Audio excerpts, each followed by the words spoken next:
नमस्कार, आप देख रहे हैं उत्तराखंड एक्सप्रेस। आपके साथ मैं हूं कंचन डोगरा नेगी और सबसे बड़ी खबर से आइए बुलेटिन का आगाज करते हैं। आपको बताएं कि आज सबसे बड़ी खबर जो निकल कर आई है राज्य से, उसमें पुलिस अधिकारियों के तबादले से जुड़े हुए ये बड़ी अपडेट आप तक पहुंचा रहे हैं। 6 जिलों के पुलिस प्रमुख बदले गए हैं। प्रीति प्रियदर्शनी को नैनीताल का नया एसएसपी बनाया गया है। सुखबीर सिंह को पिथौरागढ़ का नया एसपी बनाया गया है। पंकज भट्ट को एसपी अल्मोड़ा का जिम्मा दिया गया है। मणिकांत मिश्रा को उत्तरकाशी का नया एसपी बनाया गया है। अमित श्रीवास्तव को एसपी बागेश्वर का चार्ज दिया गया है। तो वहीं आयुष अग्रवाल को रुद्रप्रयाग का नया एसपी घोषित किया गया। 6 जिलों में एसपी और एसएसपी बदले गए हैं। तो ये बड़े बदलाव। इसके अलावा आपको बताते हैं राजनीति की खबरें। बीजेपी अध्यक्ष बंशीधर भगत ने नेता प्रतिपक्ष इंदिरा हृदय को लेकर एक बार फिर से विवादित बयान दे डाला है। बंशीधर भगत ने कहा है कि अगर इंदिरा को ज्यादा दिक्कत है तो इलाज कराएं, उनका घाव नहीं भरा है तो डॉक्टर के पास जाएं, इसमें वो कुछ नहीं कर सकते। असल में कुछ दिन पहले भीमताल में भगत ने इंदिरा को लेकर बेहद विवादित शब्दों का इस्तेमाल किया था और बाद में विवाद के बाद खेद भी प्रकट किया था। लेकिन अब एक बार फिर से भगत ने विवादित बोल कहे हैं और कहा है कि इंदिरा अपना इलाज कराएं। घाव कर गया तो इलाज कराएं। मैंने तो सीधी बात एक सामान्य भाषा में कही और उनको खराब लगी तो मैंने उसी हृदय की गहराइयों से उसके लिए खेद व्यक्त कर दिया, वापस ले लिया। अब उसके बाद भी घाव बना हुआ है तो मैं क्या कर सकता हूं, फिर डॉक्टर ही कुछ करेगा। किसान आंदोलन की अब बात करते हैं। किसान कानून को लेकर कांग्रेस ने आज राजभवन कूच किया, जिसमें एक बड़ी संख्या में कांग्रेस के नेता शामिल हुए। प्रदेश के कांग्रेस के कार्यकर्ताओं की तरफ से इस प्रदर्शन का नेतृत्व कांग्रेस प्रदेश अध्यक्ष प्रीतम सिंह कर रहे थे। कांग्रेस हाईकमान के आदेश पर हुए प्रदर्शन में कांग्रेस के प्रदेश प्रभारी देवेंद्र यादव और नेता विपक्ष इंदिरा हृदय मौजूद रही। इस दौरान पुलिस से तीखी नोकझोंक और झड़प की तस्वीरें भी सामने आई। खूब जोर आजमाइश की गई। प्रदर्शन को लेकर देवेंद्र यादव ने कहा कि 3 महीने में कांग्रेस नेताओं का उत्साह बढ़ा है। तो वहीं प्रदेश अध्यक्ष प्रीतम सिंह ने यह भी कहा कि जब तक किसान कानून वापस नहीं हो जाते कांग्रेस चुप नहीं बैठेगी। ये भी आपदा प्रबंधन पूरी तरीके से ध्वस्त है, अर्थव्यवस्था पूरी तरीके से ध्वस्त है। प्राधिकरण जो है लोगों पर लादने का काम किया है तो लोगों में आक्रोश है और इस आक्रोश की अभिव्यक्ति लोगों ने आज इस राज्यपाल आवास घेराव में करने का काम किया। तो अब बड़ा सवाल ऐसे में ये है, क्या उत्तराखंड में कांग्रेस की तस्वीर बदल रही है? देहरादून के प्रदर्शन की तस्वीरों और उससे निकले संदेशों से कुछ यही बयां किया जा रहा है कि सब मिलकर लड़ेंगे और मुख्यमंत्री जीत के बाद तय होगा।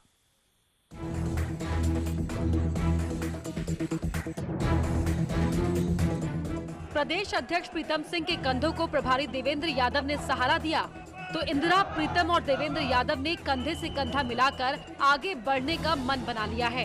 कांग्रेस प्रदेश प्रभारी के बयान से साफ है कि 2022 के चुनाव से पहले चेहरा तय होने का सवाल ही नहीं उठता और चेहरे को लेकर हरीश रावत की राय निजी राय हो सकती है। माननीय हरीश रावत जी बहुत कद्दावर नेता हैं, हमारे हैं, सम्मानित हैं। उनकी पर्सनल राय हो सकता कुछ। देवेंद्र यादव ने साफ कर दिया है कि चेहरे का फैसला हाईकमान को करना है। वहीं नेता विपक्ष का कहना है कि हरीश रावत को चाहिए कि वो साथ आए। मुख्यमंत्री पर फैसला बाद में होगा।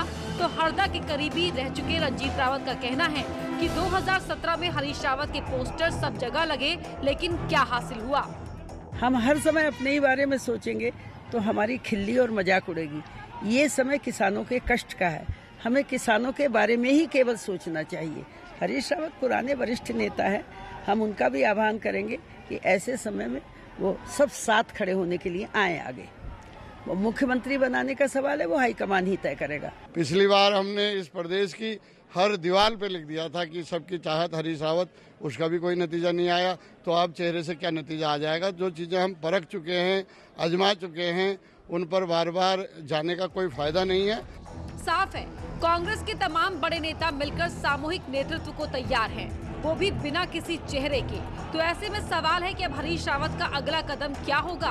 क्या वो चेहरा घोषित होने का इंतजार करेंगे या सामूहिक नेतृत्व स्वीकार करेंगे? न्यूज़ 18 के लिए देहरादून से दीपांकर भट्ट की रिपोर्ट। आइए आगे बढ़कर बात करते हैं राम मंदिर को लेकर सहयोग राशि जो जुटाई जा रही है, अभियान आज से शुरू हुआ है। उस पर उत्तराखंड में इसकी शुरुआत सीएम त्रिवेंद्र सिंह रावत से की गई। सीएम त्रिवेंद्र सिंह रावत ने सहयोग राशि का चेक सौंपा। वीएचपी और संघ के नेताओं ने सीएम आवास पर जाकर सीएम त्रिवेंद्र से मुलाकात की और इसी दौरान सीएम ने रामलला के लिए भेंट स्वरूप एक चेक सौंपा। इस दौरान जय श्री राम के नारे भी लगे और उत्तराखंड में इस अभियान की शुरुआत सीएम त्रिवेंद्र सिंह रावत के द्वारा हो गई।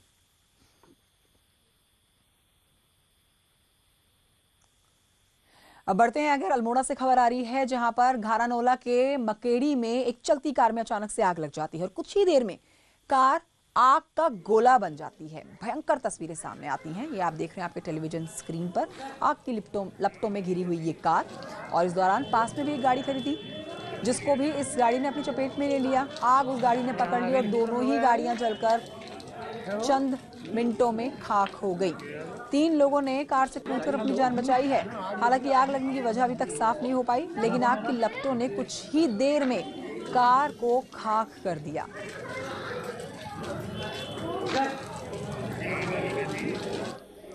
बुलेटिन में अब बात होगी, कल से कोरोना वैक्सीनेशन की जो शुरुआत हो रही है, देश भर में बहुत ज्यादा एक्साइटमेंट है और पूरे देश के साथ ही उत्तराखंड में भी इसकी शुरुआत होगी। सुबह 10 बजे से टीके लगाए जाने की प्रक्रिया शुरू हो जाएगी। कोविड वैक्सीनेशन को लेकर प्रदेश में 33 सेंटर्स बनाए गए हैं। सर्वर और पोर्टल की दिक्कत ना आए, इसके लिए 50,000 हेल्थ वर्कर्स का डेटा रिकॉर्ड में रहे, इसकी पूरी तैयारी कर ली गई है। सभी जिलों के लिए वैक्सीन भी पहुंचा दी गई है और तैयारियां पूरी कर ली गई हैं।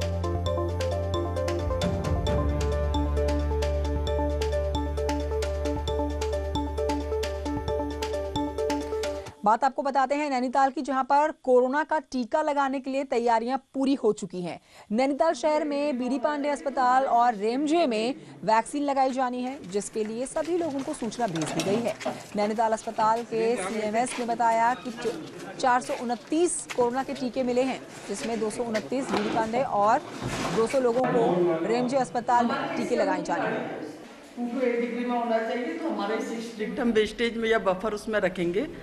10% हम वेस्टेज मान के चल रहे हैं, तो उसको हम 10% कम करके, तो और जो डोजेज हैं वो 2 डोज दी जानी है एक बेनिफिशरी को, तो उसके अकॉर्डिंगली हमारी 3222 बेनिफिशरीज को ये वैक्सीन दी जाएगी। अब बढ़ते हैं आगे, चमोली से खबर है, जहां के ईरानी में बगोली के पास में एक पक्षी संदिग्ध अवस्था में मृत मिला है, जिसके बाद वन विभाग की टीम ने इस पक्षी को कब्जे में ले लिया है और अब उसके सैंपल को भोपाल में भेजा जा रहा है, जहां से रिपोर्ट आने के बाद ही इस मौत के कारण का पता लग सकेगा।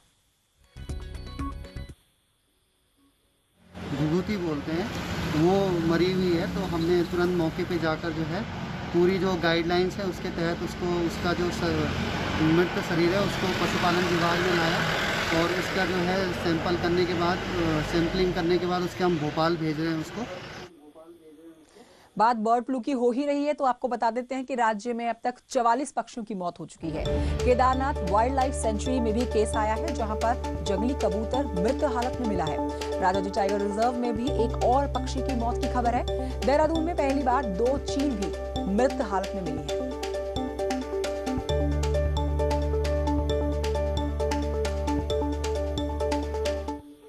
अब बढ़ते हैं आगे, प्रदेश बीजेपी की बात करते हैं। देहरादून के बीजापुर हाउस में प्रदेश कोर ग्रुप की मीटिंग होगी और आपको बताएं कि मीटिंग में प्रदेश प्रभारी दुष्यंत कुमार गौतम, सह प्रभारी रेखा वर्मा, मुख्यमंत्री त्रिवेंद्र सिंह रावत, 5 सांसद, राज्य सरकार के प्रवक्ता मदन कौशिक, राज्य मंत्री धन सिंह रावत, प्रदेश अध्यक्ष बंशीधर भगत के साथ साथ पार्टी के महामंत्री मौजूद रहने वाले हैं। कल की अहम बैठक बीजेपी सरकार और संगठन के लिहाज से कोर ग्रुप मीटिंग बहुत ही महत्वपूर्ण मानी जाती है। इस बैठक में हालिया राजनीतिक घटनाक्रम पर तो चर्चा होगी ही, आगे का रोड मैप भी तय किया जाएगा।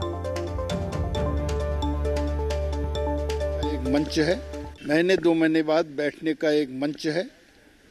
इस पर बैठकर पिछली कार्रवाइयों की क्या कार्य हुआ उस पर चर्चा होती है, आगे भावी क्या हमारी रणनीति है इस पर चर्चा होती है, विभिन्न प्रकार के मुद्दों पर इसमें चर्चा होती है।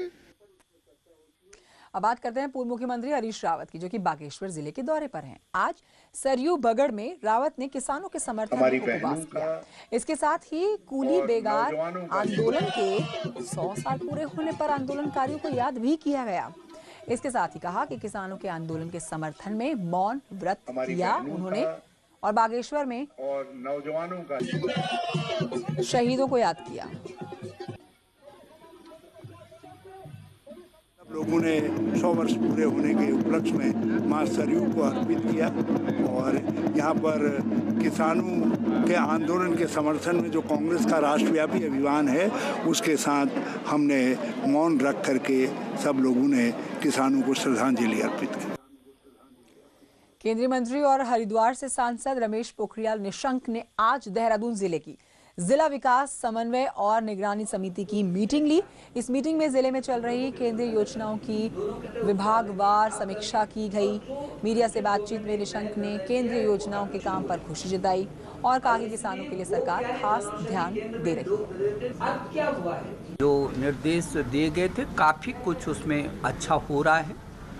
ये जिला कई विषयों में पूरे प्रदेश में नंबर 1 है और बहुत सारे विषयों में राष्ट्रीय स्तर पे भी हम लोग बहुत अच्छा काम कर रहे हैं।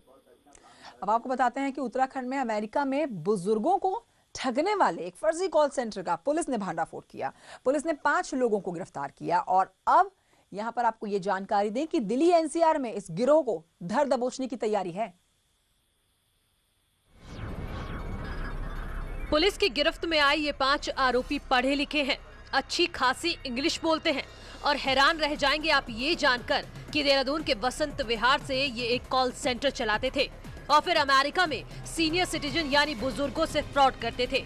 जिस तरह भारत में आधार कार्ड नंबर होता है, ऐसे ही अमेरिका में सीनियर सिटीजन का रजिस्ट्रेशन नंबर होता है और फिर उसी नंबर से पहले डिटेल जुटाते थे और फिर पुलिस के नाम से पैसे वसूलते थे। जो यूएस के सिटीजन्स हैं उनके जो है सोशल सिक्योरिटी नंबर जैसे हमारा आधार कार्ड नंबर एक सभी का होता है, उसी तरह के जानकारी करके ऐसे सीनियर सिटीजन्स और जो ऐसी पॉलिसीज में हो रिटायर्ड लोग हैं उनको डरा धमकाकर पुलिस वाला बनकर उनको ये बताकर कि उनके अकाउंट में जो है इस तरह के अवैध गतिविधियां पाई गई हैं और उनको एक तरह से कहा जाए कि डराकर और उसके पैसे की डिमांड करके और इसका एक अलग ट्रांजैक्शन चैनल भी पता चला है जो अभी पूछताछ में इसको वेरीफाई किया जा रहा है। जो दिल्ली में बेस्ड उनके ऑपरेटर हैं वहां पर वो पैसे वहां उनको ट्रांसफर होते रहे। इन 5 आरोपियों का नेटवर्क दिल्ली और ग्रेटर नोएडा तक जुड़ा है जहां असली मास्टरमाइंड बैठे हैं और अब एसटीएफ आगे की कार्रवाई की तैयारी कर रही है। वहीं डीजीपी का कहना है कि फर्जी कॉल सेंटर बड़ा खतरा है और ऐसे गिरोह के खिलाफ ऑपरेशन और तेज होगा। ये इस तरह का गिरोह आया जो वहाँ फॉरेनर्स में वहाँ से डाटा ले करके और वहाँ जैसे अपने यहाँ फ़ोन कॉल जाती हैं उनके बैंक वगैरह की डिटेल्स ले करके वहाँ पे साइबर फ्रॉड कर रहा था, तो उस कॉल सेंटर को हमने पकड़ा है। उत्तराखंड में बैठकर अमेरिका में फ्रॉड करने वाले 5 आरोपियों में से 4 दिल्ली के और एक उत्तराखंड का रहने वाला है। वहीं पुलिस की नजर अब उन सभी कॉल सेंटर्स पर है जो नाम पर कॉल सेंटर्स के चल रहे हैं और लोगों की गाढ़ी कमाई पर इंग्लिश बोलकर हाथ साफ कर रहे हैं। दीपांकर भट्ट, न्यूज़ 18, देहरादून। ऑनलाइन ठगी करने वाले साइबर ठगों ने अब नए तरीके अपनाने शुरू कर दिए हैं। जालसाज अब कंपनी और बैंकों की फर्जी वेबसाइट बनाकर हेल्पलाइन नंबर डाल रहे हैं जिसमें लोगों को झांसा देकर फंसा रहे हैं। रुड़की में पिछले 6 महीने में कई ऐसे मामले सामने आ चुके हैं। रुड़की पुलिस कह रही है कि ऐसे मामलों में जनता को जागरूक रहने की जरूरत है।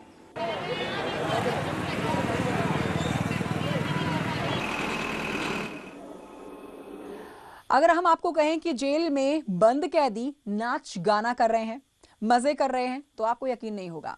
लेकिन हल्द्वानी जेल में ऐसा ही कुछ देखने को मिला है जहां पर सलाखों के पीछे बंद कैदी थिरक रहे हैं। पहाड़ के ये रंग किसी सांस्कृतिक मंच के नहीं बल्कि हल्द्वानी जेल के अंदर के हैं, जहां कैदी मकर संक्रांति और उसके दूसरे दिन मनाए जाने वाले घुघुतिया त्योहार को अपने ही अंदाज में मना रहे हैं। सलाखों के पीछे बंद 1000 से ज्यादा कैदी सब कुछ भूलकर पहाड़ के रंगों में खोए हुए हैं। इस बार मैंने सोचा कि क्यों ना एक हमारा जो ये उत्तराखंड का एक लोक पर्व है घुघुतिया त्योहार, उत्तरायणी का पर्व, उसे भी जो है इस कारागार में मनाया जाए ताकि जो है इस कारागार में जो है अन्य लोग भी जो है हमारे इस राज्य की, इस कुमाऊं की संस्कृति से परिचित हो सके। एक तरफ कैदी उत्तराखंड के राज्य गीत गुनगुनाते दिखे तो दूसरी तरफ कुछ कैदी झोड़ा गाते हुए नजर आए।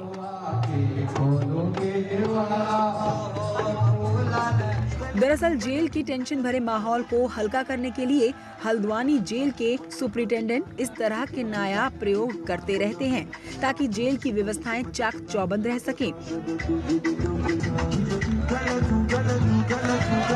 बिल्कुल निश्चित रूप से एक इस तरीके के कार्यक्रम जो है सभी लोगों को सक्रिय रखते हैं और सक्रियता निश्चित रूप से जो उनमें एक निराशा का भाव है वो समाप्त करता है और एक उनमें सकारात्मक ऊर्जा का जो है प्रवाह सुनिश्चित होता है। जेल की चार दीवारी में बंद इन कैदियों में पहाड़ से लेकर मैदान तक के कैदी हैं। यहाँ तक कि कुछ विदेशी कैदी भी यहाँ सजा काट रहे हैं और कुछ बरी होने के इंतजार में हैं। ऐसे में मंच भले ही जेल का हो, लेकिन कैदियों की प्रतिभाएं निकलकर सामने आ रही हैं। न्यूज़ 18 के हल्द्वानी से शैलेंद्र नेगी की रिपोर्ट। एक बहुत ही छोटे से ब्रेक के लिए वेलकम बैक। आप देख रहे हैं उत्तराखंड एक्सप्रेस। अब आपको बता रहे हैं खबर चमोली के घाटनगर तिराहे से, जहां पर सड़क के चौड़ीकरण की मांग को आमरण अनशन लगातार जारी है। वहीं प्रशासन ने मोबाइल टावर पर चढ़े अनशनकारी गुड्डू लाल को किसी तरह से नीचे उतार लिया। प्रदर्शनकारियों की मांग है कि नंदप्रयाग घाट की सड़कें चौड़ी की जाएं।